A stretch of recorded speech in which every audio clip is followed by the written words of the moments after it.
안녕하세요. 결혼 생활 4년 만에 이혼을 결심한 30대 여성입니다. 어디다 얘기할 곳이 마땅치 않아서 이렇게 글을 쓰게 되었습니다. 망신스러운 이야기라서 주변엔 차마 못하겠고, 그렇다고 친정 부모님께 하자니 걱정하실 게 뻔해서 못하겠더라고요. 하지만 그저 끙끙 혼자 앓자니 이러다간 정신이 어떻게 돼버릴 것 같아서요. 정말이지 결혼 전에는 이런 사람일 줄은 생각도 못했는데 도대체 어디서부터 꼬여버린 건지 모르겠어요. 남편하고는 가게 사장하고 아르바이트생으로 만났습니다. 어디서부터 이야기를 해야 하나 싶은데 제가 대학을 안 나왔어요. 그게 제가 못난 탓도 있었겠지만 일단 저희 부모님이 저를 뒷바라지해 주실 만한 여력이 없으셨거든요. 게다가 지금은 돌아가셨지만 몇 년 전까지 할머니가 살아계셨는데 여기저기 많이 아프셨어요. 그런데 저희 부모님이 그런 할머니를 외면하지 못하셔서 병원비로도 돈이 많이 나갔죠. 아무튼 그래서 솔직히 제가 공부에 얼마나 열정이 있었다면 모르겠지만 딱히 그런 것도 아니었고, 그렇다 보니 무턱대고 남들이 다 가니 나도 보내달라며 대학 가겠다는 고집을 부리지 못했습니다. 자포자기를 했달까요? 그런데 그러고 나니까 점점 시간이 갈수록 학벌에 대한 컴플렉스도 느껴지고, 그러다 보니 한 곳에 정착을 못하고 어디 사무실 같은 데로 출퇴근도 하다가 또 관두고 아르바이트도 하다가 그렇게 철새처럼 여기저기 옮겨다니게 되대요. 그러다 한 번은 주점에서 아르바이트를 하게 되었는데 남편이 거기 사장이었던 거고요.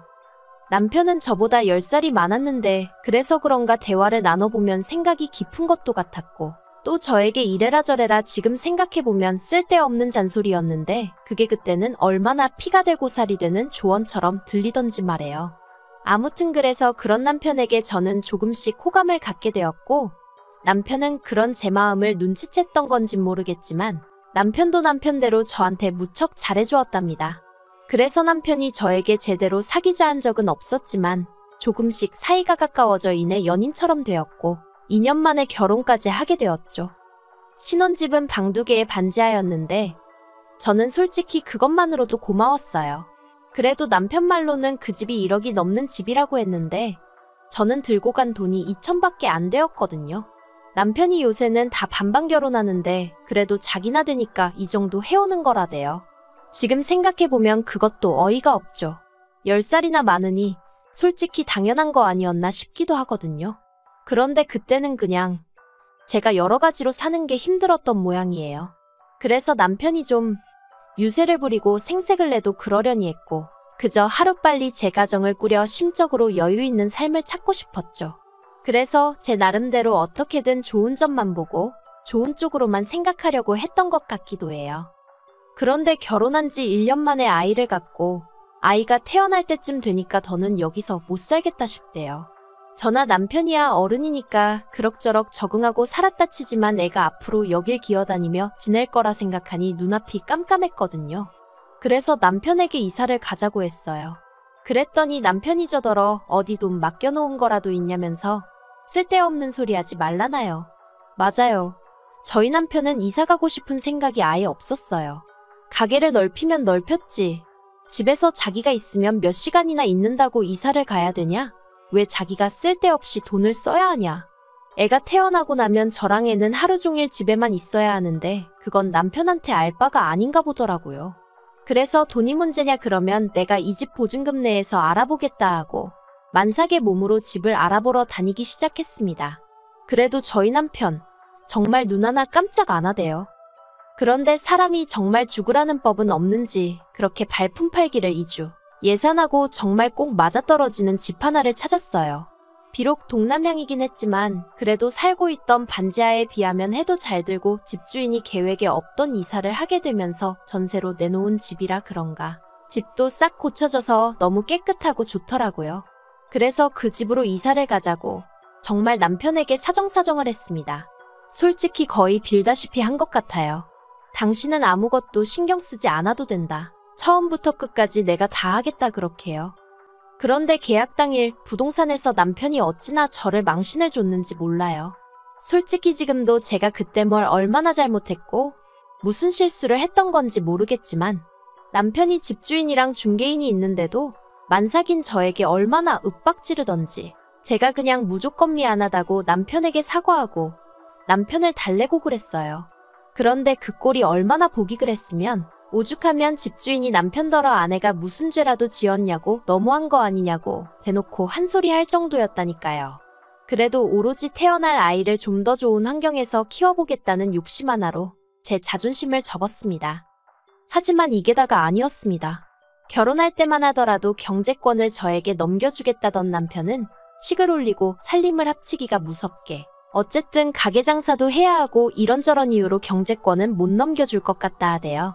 그런데 거기서 그치지 않고 남편이 덧붙이기를 어차피 저는 일이라고 해봤자 살림이나 하고 애나 보고 어쩌다 가게 나와서 일이나 돕는 게 전부 아니냐면서 그런데 무슨 돈이 필요하겠냐고.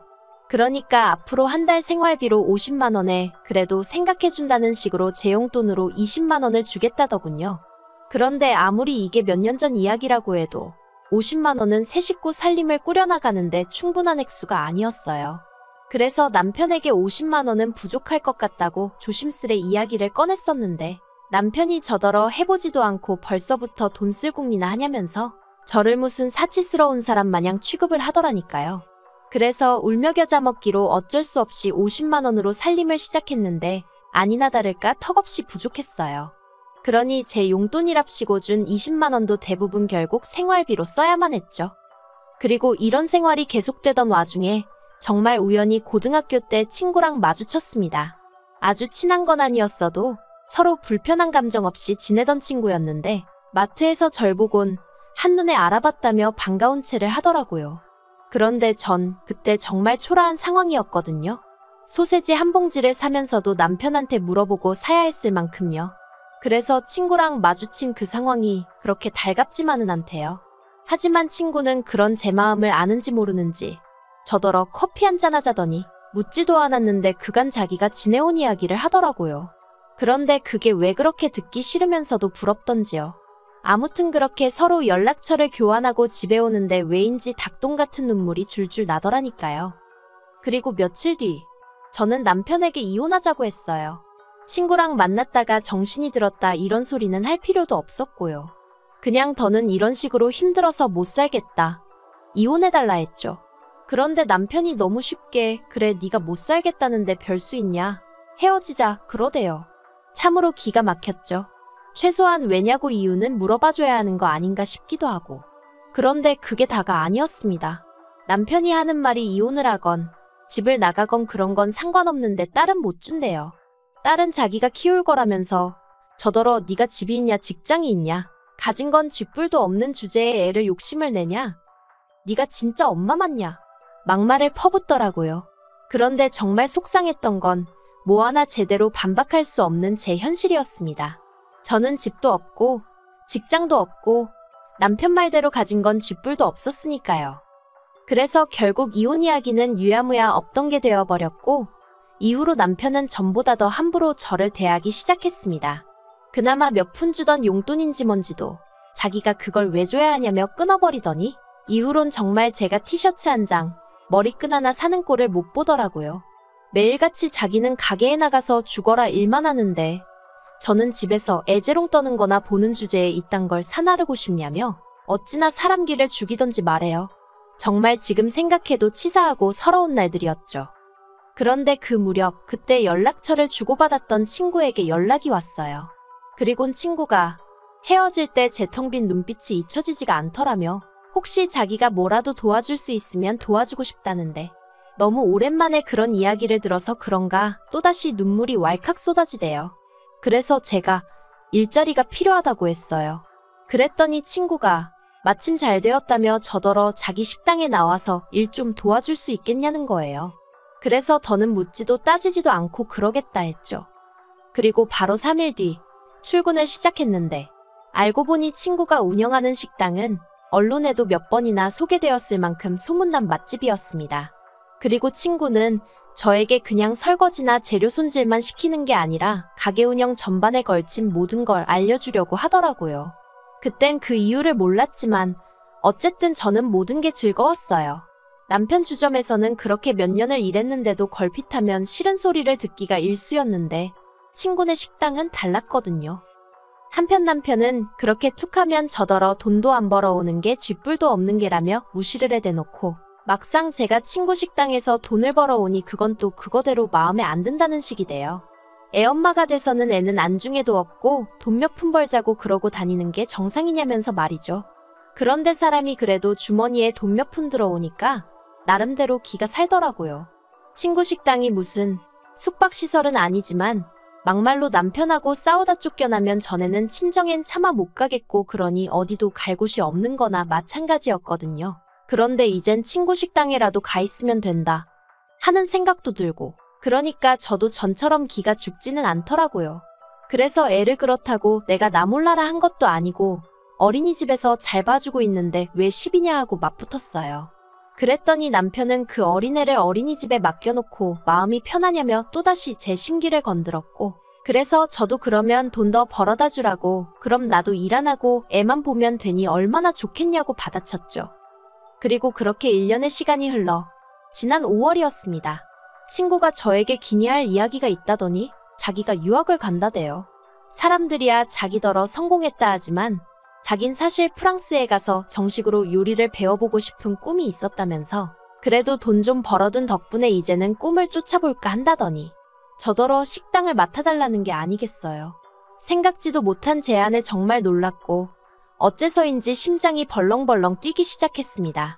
드디어 제 인생에서 저를 정말 진심으로 이해해주고 걱정해주는 친구를 찾았다는 사실이 얼마나 기뻤는데 그런 친구가 저 먼 곳으로 유학을 가겠다니 그것도 충격이었고 동시에 갑자기 저더러 이 식당을 맡으라 하니 걱정도 되면서 동시에 뭔가 제 가슴속에서 불꽃이 있는 듯 했달까요.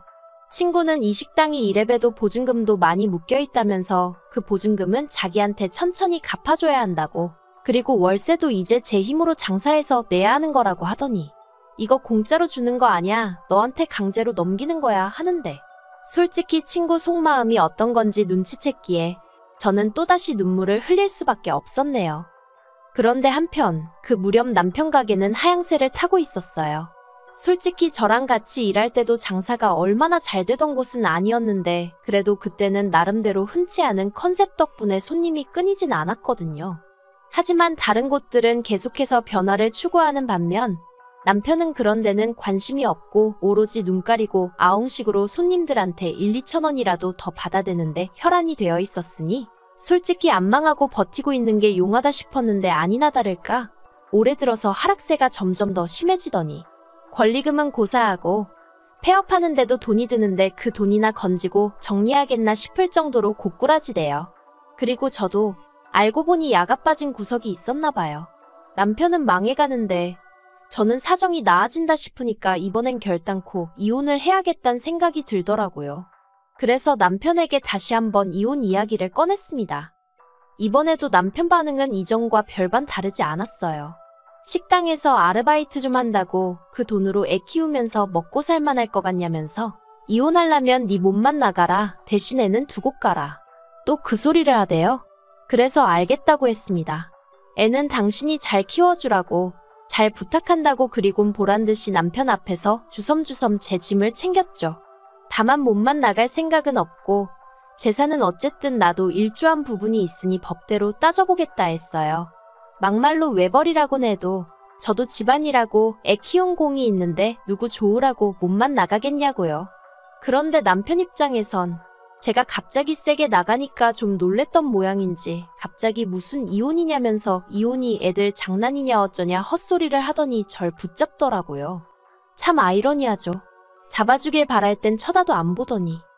그리고 결국 저는 남편에게 이혼 소송을 걸었습니다. 사는 동안에도 여러 가지로 찌질한 모습만 보여주더니 이혼 하나라도 시원스레 좀 해주면 덧나냐니까 자기는 저 없인 못 산다는 헛소리를 해대며 놔주려고를 안 하더라고요. 저더러 앞으로 평생에 못 보고 살아도 상관없냐 그러길래 세상이 어떤 세상인데 설마 평생 못 보고 살겠냐 걱정 말라고 했더니 이도저도 씨가 안 먹힌다 싶었는지 절대 이혼 안 해준다고 버티길래 결국 몇몇 변호사 만나 상담받고 그중 가장 믿음직한 사람 하나 선임해 소송 시작했습니다. 지금도 생각해보면 친구를 그때 그렇게 마주치지 않았다면 제가 과연 이렇게까지 용기를 낼 수 있었을까 싶어요. 참고로 친구가 말하길 자기가 저에게 잘해줬던 건 제가 고등학교 때 자기에게 너무 잘해줘서 그랬다는데 솔직히 전잘 기억도 나질 않는데 아무튼 이래서 항상 주변 사람들에게 잘하고 살아야 하나 싶어요. 이번 일을 계기로 앞으로 더욱이 제 곁에 있어준 사람들에게 하나라도 더 베풀고 말 한마디 더 따뜻하게 해야겠다는 생각도 들고요. 이혼이란 게 사실 남편 말처럼 애들 장난도 아니고 이 일로 우리 애도 결국 상처를 받게 되겠지만 그래도 이번 기회로 저도 좀 더 당당한 제 자신을 되찾고 싶고 아이에게도 닮고 싶은 엄마가 되어주고 싶습니다. 시간은 좀 걸리겠지만 그래도 노력해 보려고요. 더는 다른 사람이 저를 쥐고 흔들게끔 자포자기하지 않을 거예요.